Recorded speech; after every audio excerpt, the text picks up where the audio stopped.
शाहिद अफरीदी दुनिया के वाहिद खिलाड़ी जिसने 22 साल में कभी भी अपने हरीफ के सामने दिफाई अंदाज इख्तियार नहीं किया, हमेशा अपने हरीफ पर अटैक किया और जब तक ग्राउंड में रहे अपने मुखालिफ पर हावी रहे। हम अक्सर तंग ज़हन लोगों से सुनते हैं कि अफरीदी ने क्या किया है। एक छोटा सा तज्जिया अफरीदी के कैरियर का। अफरीदी को सबसे ज्यादा छक्कों का एजाज हासिल है। अफरीदी को सिर्फ 16 साल की उम्र में सेंचुरी बनाने का एजाज हासिल है। अफरीदी को कम उम्र में तेज रफ्तार सेंचुरी का एजाज हासिल है। अफरीदी पाकिस्तान के पहले खिलाड़ी हैं जिनको सबसे ज्यादा मैन ऑफ द मैच हासिल करने का एजाज हासिल है, जबकि दुनिया में तेंदुलकर और जयसूर्या के बाद तीसरे नंबर पर सबसे ज्यादा 32 मैन ऑफ द मैच हासिल करने का एजाज रखते हैं।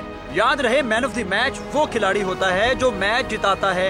इस हिसाब से अफरीदी ने पाकिस्तान को सबसे ज्यादा मैच जितवाए हैं। अफरीदी दुनिया का पहला T20 प्लेयर है जिसने सबसे ज्यादा मैन ऑफ द मैच का एजाज हासिल किया। दुनिया का पहला ऑलराउंडर जिसने 8000 रन बनाने के साथ साथ 350 से ज्यादा विकेट्स भी हासिल की। अफरीदी वो खिलाड़ी है जिसने टेस्ट मैच के एक ओवर में 4 मुसलसल छक्के लगाए हैं। अफरीदी वो खिलाड़ी है जिसने कई बार एक इनिंग में 50 से ज्यादा रन बनाने के साथ साथ 5 से ज्यादा खिलाड़ियों को भी आउट किया। अफरीदी वो प्लेयर है जिसने वेस्ट इंडीज के खिलाफ 75 रन और 7 विकेट हासिल किए, जो कि एक एजाज है। अगर तेज तरीन सेंचुरी की टॉप 15 की लिस्ट आप देखें तो आपको अफरीदी का नाम 3 बार नजर आएगा, नंबर 3, नंबर 6 और नंबर 14 पर। जबकि आप अगर तेज तरीन 50 की टॉप 10 लिस्ट देखें तो आपको यहाँ भी अफरीदी का नाम 3 बार नजर आएगा। अफरीदी अपने पहले टेस्ट मैच में 5 विकेट लेने वाला bowler. Afridi T20 world cup फातेह टीम का हीरो, मैन ऑफ द सीरीज, दुनिया का वाहिद खिलाड़ी जिन्होंने 8000 रन तक अपनी स्ट्राइक रन रेट 117 से ऊपर रखा। क्रिकेट वर्ल्ड कप 2024 का एक मैच बाकी है और पाकिस्तान इस वर्ल्ड कप के दूसरे मरहले में भी नहीं पहुंच पाया। इस एक बरस में गुज़िश्ता अगर हम अगस्त से देखते हैं आज तक, जो कि जून अपने अख्ताम की तरफ है, पाकिस्तान ने 3 बड़े टूर्नामेंट्स खेले हैं, एशिया कप, 50 ओवर्स का वर्ल्ड कप और अब T20 वर्ल्ड कप। तो पाकिस्तान की इन तीनों टूर्नामेंट्स में बड़ी ख़राब कारकर्दगी सवेरा, और अमूमी तौर पर अब लोग ये शायद बात कर रहे हैं कि शायद पाकिस्तान की क्रिकेट बहुत ही ख़राब सूरत हाल से दो चार है और पाकिस्तान की क्रिकेट शायद वापस अपनी उस सतह पर आ भी नहीं सकती है। तो बहुत ज़्यादा ख़राबियाँ जहाँ पर हम देखते हैं, इस क्रिकेट ने हमें बहुत ज़्यादा खुशियाँ भी दी हैं, इस खेल ने भी बहुत खुशियाँ दी हैं और इस क्रिकेट टीम ने भी पाकिस्तान को मुख्तलिफ वक्तों में, आज ही की बात नहीं है, माजी में भी बहुत खुशियाँ दी हैं। इस टीम के भी कई खिलाड़ी ऐसे हैं जिन्होंने पाकिस्तान के लिए कई ऐसे अच्छे मैचेस जीते हैं जो कि खुशगवार यादें हैं पाकिस्तान क्रिकेट की। और इसके साथ साथ माजी में जब से T20 क्रिकेट शुरू हुई है और पाकिस्तान ने खेलना शुरू किया, 2007 का वर्ल्ड कप सबको याद होगा, पाकिस्तान जीता नहीं लेकिन पाकिस्तान ने अपनी हैसियत का और मौजूदगी का एहसास ज़रूर दिलाया। इसके साथ फिर 2009 का जब हम जीते हैं, उस वक्त से लेकर आप आज तक जब हम 2024 में बैठे हैं, तो कई ऐसे खिलाड़ी हैं जो पाकिस्तान के जो आवाम भी है उनके भी पसंदीदा हैं और उनके आदाद व शुमार भी बताते हैं कि वो कहीं ना कहीं अपनी ज़ाती कारकर्दगी के एतबार से भी और टीम की कामयाबियों के एतबार से भी नुमाया नज़र आते हैं। तो 3 ऐसे खिलाड़ी हैं आज हमारे पास जो कि अपनी कारकर्दगी के एतबार से आपको नुमाया नज़र आते हैं। आपके सामने हम वो रखेंगे और यहीं से एक हमारे पास एक इंस्पिरेशन भी है, एक हम जोश भी ले सकते हैं, जज्बा ले सकते हैं, तहरीक ले सकते हैं कि हमने आगे बढ़ना है। तो उन तीनों खिलाड़ियों पर नज़र डालेंगे, वापस आएंगे और फिर अपने मेहमानों से भी उनकी राय ज़रूर जानेंगे। बाबर आजम वनडे और T20 में पाकिस्तान क्रिकेट टीम के मौजूदा कप्तान हैं। उन्होंने मुसलसल बेहतरीन कारकर्दगी पेश करके दुनिया के बेहतरीन बल्लेबाजों में अपना नाम दर्ज करवाया। T20 क्रिकेट में जनवरी 2021 से सितंबर 2022 तक दुनिया के नंबर 1 बैट्समैन रहे हैं, जो कि तकरीबन 22 माह का अरसा बनता है। अप्रैल 2021 से लेकर आज तक बाबर आजम वनडे क्रिकेट के दुनिया के नंबर 1 बैट्समैन हैं। बाबर ने 2016 में पाकिस्तान के लिए टेस्ट डेब्यू किया था और उसके बाद 45.86 की औसत से 3898 रन बना चुके हैं, जिसमें 9 सेंचुरियां भी शामिल हैं। वनडे में उन्होंने 19 सेंचुरियों के साथ साथ 56.72 की शानदार औसत से 5729 रन बनाए हैं। T20 में उन्होंने 41.4 की औसत से 3 सेंचुरियों के साथ 4145 रन बनाए हैं। हाल ही में बाबर ने T20 वर्ल्ड कप की तारीख में किसी कप्तान के सबसे ज्यादा रन बनाने का रिकॉर्ड भी बनाया है। बाबर के अब टूर्नामेंट में बतौर कप्तान 549 रन हैं, जो कि किसी भी खिलाड़ी के सबसे ज्यादा हैं। इसके अलावा बाबर की कवर ड्राइव को दुनिया की बेहतरीन शॉट का खिताब हासिल है। बाबर आजम मौजूदा दौर के सबसे ज्यादा चाहे जाने वाले क्रिकेटर्स में से एक हैं। जब भी पाकिस्तानी क्रिकेट में फास्ट बॉलिंग का जिक्र किया जाता है, एक नाम हमेशा इस फहरिस्त में शामिल होता है और वो है उमर गुल का। उनके खतरनाक यॉर्कर्स, पेस और हाजिर दिमागी ने हमेशा उनको पाकिस्तानी बॉलिंग अटैक के लिए एक अहम असासा बनाया। भारत के 2003 के दौरे पाकिस्तान में लाहौर टेस्ट में उमर गुल को मौका मिला और उन्होंने उस मौके का भरपूर फायदा उठाया। पहली इनिंग्स में भारत के बल्लेबाजों के छक्के छुड़ा दिए। 5 विकेटें लेकर उन्होंने सिर्फ 31 रन दिए और इसी 22 पाकिस्तान ने बआसानी वो मैच अपने नाम कर लिया। 2009 में ऑस्ट्रेलिया के खिलाफ दुबई में उमर गुल ने सिर्फ 8 रन देकर 4 विकेटें हासिल की। उनकी रिवर्स स्विंग के आगे बड़े बड़े बल्लेबाज लाजवाब हो गए और उनकी इसी खतरनाक बॉलिंग ने पाकिस्तान को 2009 T20 वर्ल्ड कप टूर्नामेंट का फातेह बनाया और 2009 T20 वर्ल्ड कप में उमर गुल टूर्नामेंट के सबसे ज्यादा विकेटें लेने वाले बॉलर रहे। वर्ल्ड कप में भी उमर गुल ने शानदार बॉलिंग का मुजाहरा किया, मगर 2011 से इंजरीज के बायस उनको काफी मैचेस से ड्रॉप किया गया, जिसके बाद वो बहुत कम मैचेस में परफॉर्म करते नजर आए। 2020 में उमर गुल ने तीनों फॉर्मेट से रिटायरमेंट का ऐलान किया और कोचिंग की तरफ पाकिस्तानी क्रिकेट टीम के साथ एक नए सफर का आगाज किया। उमर गुल की शानदार बॉलिंग हमें हमेशा याद रहेगी। शाहिद अफरीदी दुनिया के वाहिद खिलाड़ी जिसने 22 साल में कभी भी अपने हरीफ के सामने दिफाई अंदाज इख्तियार नहीं किया, हमेशा अपने हरीफ पर अटैक किया और जब तक ग्राउंड में रहे अपने मुखालिफ पर हावी रहे। हम अक्सर तंग ज़हन लोगों से सुनते हैं कि अफरीदी ने क्या किया है। एक छोटा सा तज्जिया अफरीदी के कैरियर का। अफरीदी को सबसे ज्यादा छक्कों का एजाज हासिल है। अफरीदी को सिर्फ 16 साल की उम्र में सेंचुरी बनाने का एजाज हासिल है। अफरीदी को कम उम्र में तेज रफ्तार सेंचुरी का एजाज हासिल है। अफरीदी पाकिस्तान के पहले खिलाड़ी हैं जिनको सबसे ज्यादा मैन ऑफ द मैच हासिल करने का एजाज हासिल है, जबकि दुनिया में तेंदुलकर और जयसूर्या के बाद तीसरे नंबर पर सबसे ज्यादा 32 मैन ऑफ द मैच हासिल करने का एजाज रखते हैं। याद रहे, मैन ऑफ द मैच वो खिलाड़ी होता है जो मैच जिताता है।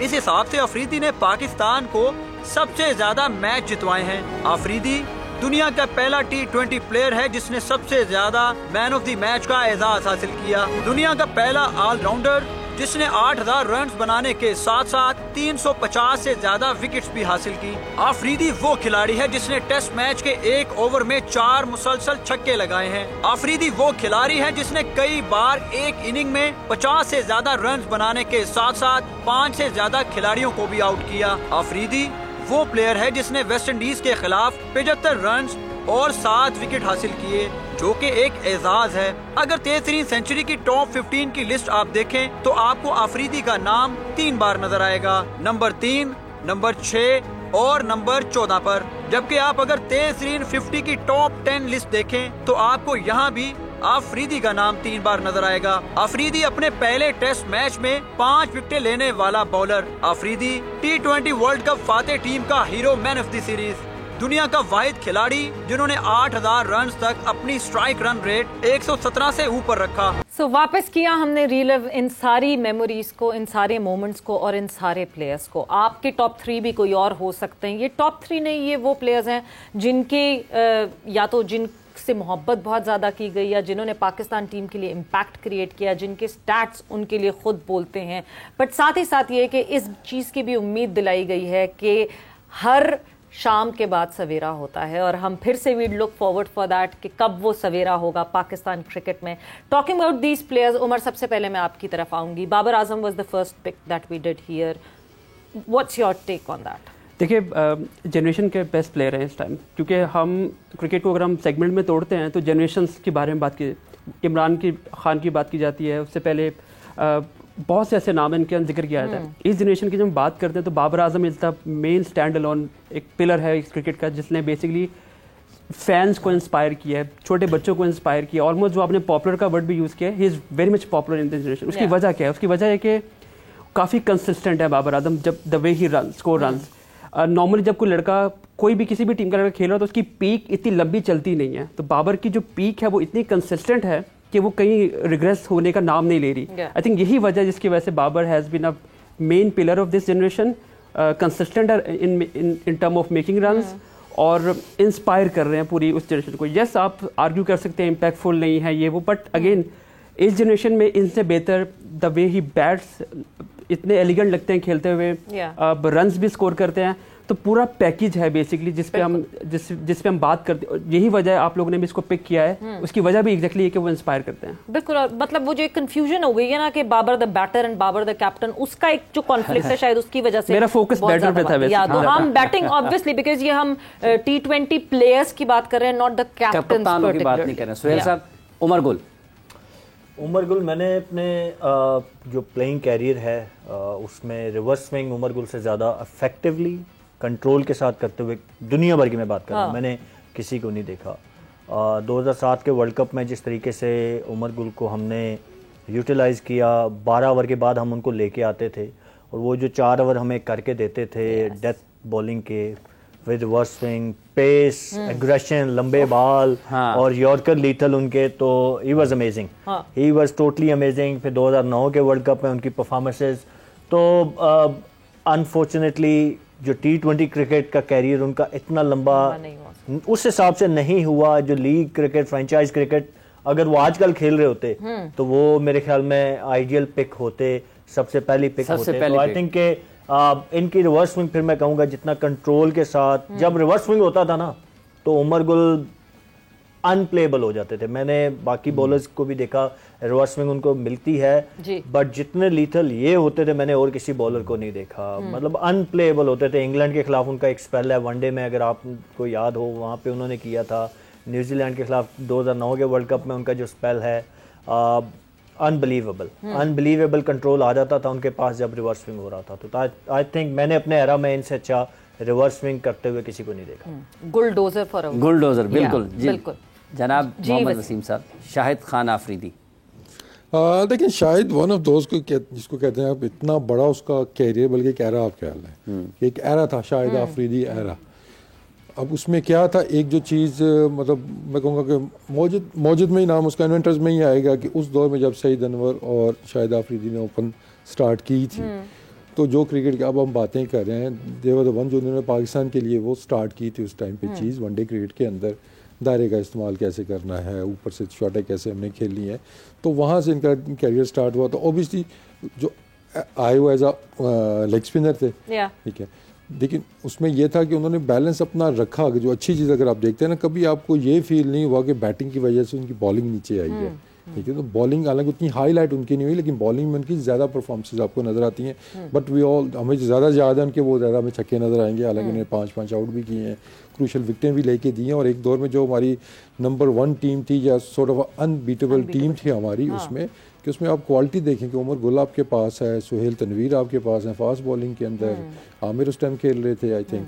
उसके बाद स्पिनर्स पे आते हैं, आपके पास सईद अजमल है, आपके पास हफीज़ है, आपके पास आफरीदी भी है, मतलब कहते हैं बंदा जाए तो जाएगा, ठीक है ना। और फिर इनमें से 2 बंदे बैटिंग भी कर लेते थे। तो आई थिंक आफरीदी ने तो बहुत इंस्पायर किया है पूरी जनरेशन को कि आगे T20 क्रिकेट और मॉडर्न क्रिकेट कि मतलब उस टाइम पे जो शाहिद का नाम था अर्ली 2000 की, अगर हम स्पेशली बात करते हैं, या इवन 2000 तक जो था, तो बच्चों ने देख देख के कि शाहिद आफरीदी, हालांकि कई लोगों ने उसको नेगेटिव वे में पोर्ट्रे किया कि ये गलत हम ट्रेंड सेट कर रहे हैं। तो शायद अब जो क्रिकेट जा रही है, तो अब हमें समझ आ रही है नहीं भी वो बच्चे ठीक ही देख रहे थे, क्योंकि आगे क्रिकेट ही यही वाली है।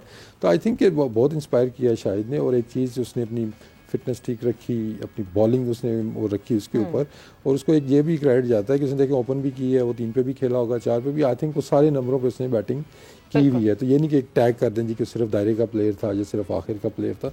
तो जहाँ जहाँ पे उसको मौका मिला, और जो अमेजिंग चीज़ थी जो उसने इंडिया में टेस्ट मैच के अंदर उस पिच के ऊपर के जहाँ पे पल्ले नहीं बॉल पड़ा था, इतना टर्न हो रहा था, वहाँ पे 100 करना in India in that pressure match, I think that was the peak या हाइट कहते हैं ना आप उसकी कैरियर की, वो सबसे बड़ी हाईलाइट है जो टेस्ट मैच में से सेंचुरी की थी। बिल्कुल बिल्कुल। और अभी रिसेंटली जब ICC T20 वर्ल्ड कप 2024 में एज एम्बेसडर जब शाहिद खान आफरीदी को बुलाया गया, सो पाकिस्तान इंडिया के मैच में जिस वक्त वो वहाँ युवराज के साथ खड़े हुए थे मेन ग्राउंड में, उस वक्त हरभजन थे कमेंट्री मैन। हरभजन का ये कहना था कि शायद ऐसा हो ही नहीं सकता था कि ड्रेसिंग रूम में शाहिद आफरीदी को लेकर डिस्कस ना किया जाए, बिकॉज जब तक शाहिद आफरीदी क्रीज पे होता था, ऑपोजिशन पे एक टेरर जरूर होता था, and that terror we have seen, जो कि अब रीसेंट टाइम पे आपको वो टेरर नहीं दिखता। हमारे अभी भी करंट क्रिकेटर से ज्यादा फैन फॉलोइंग मैं कहूंगा शाहिद की है कि एक तरफ शाहिद जाएगा, लोग कहते हैं he is an emotion more than a fan, more than stadium खाली हो जाते थे, मतलब कि आफरीदी को देखने लोग आते थे, वो आउट हो जाता था